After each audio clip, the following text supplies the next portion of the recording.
Bonjour, je suis le Dr Mike Evans et aujourd'hui, j'aimerais vous parler du concept d'intensité dans l'activité physique, ce qui fait que votre cœur bat rapidement. Pour satisfaire les directives canadiennes en matière d'activité physique, vous devez cumuler au moins 150 minutes par semaine d'APIM, c'est-à-dire activité physique d'intensité modérée à élevée. Donc, pourquoi est-ce important? Je crois que dans la vie, nous voulons poser des actions simples pour améliorer une panoplie de choses. L'exercice en fait partie. Il réduit le risque de maladie du cœur ou de cancer. Il améliore notre santé mentale et, de façon générale, notre qualité de vie. On me demande souvent quel est le meilleur exercice. Et je réponds invariablement, celui que vous choisissez de faire. Mais j'aimerais ajouter que lorsque c'est possible de faire une activité nécessitant plus d'efforts, d'intensité plus élevée, plus vous travaillez fort, meilleurs sont les bienfaits pour votre santé. Pourquoi? Parce que la recherche a démontré qu'une activité physique d'intensité élevée est plus efficace qu'une activité physique d'intensité modérée pour améliorer notre santé, surtout en ce qui a trait à la diminution des risques des maladies cardiaques. Mais comment définit-on l'intensité?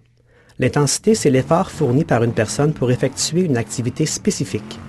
N'oublions pas que chaque personne est différente. Donc, l'intensité d'une même activité physique varie selon l'expérience de la personne en matière d'entraînement et sa condition physique. Si vous êtes inactif, toute activité physique peut apporter des bienfaits sur votre santé. Il est donc préférable de commencer par de courtes périodes d'activité physique et d'augmenter progressivement la durée, la fréquence et l'intensité. Alors, comment mesure-t-on l'intensité? Nous utilisons une mesure appelée MET, l'équivalent métabolique. Donc, selon le système, la course à pied aurait une valeur de 8, le jogging 5, et les activités comme se reposer ou regarder la télévision se situeraient sous 1,5. L'activité physique d'intensité modérée, qui mesure de 3 à 6 mètres, requiert de l'effort et accélère considérablement le rythme cardiaque. Par exemple, selon la vitesse, marcher aurait une valeur de 2,3 à 3,6 mètres.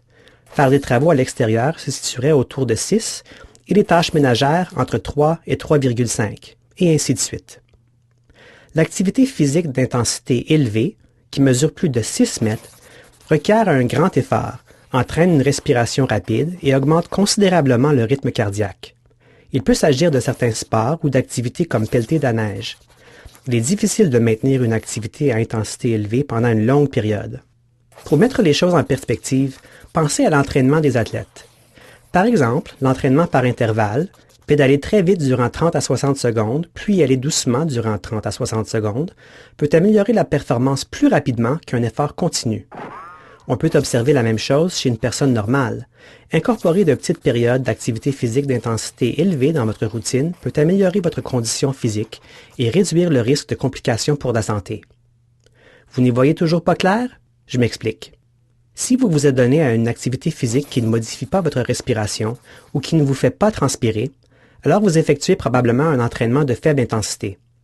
Si vous pouvez discuter avec quelqu'un tout en ayant le souffle court, vous êtes plutôt du côté modéré.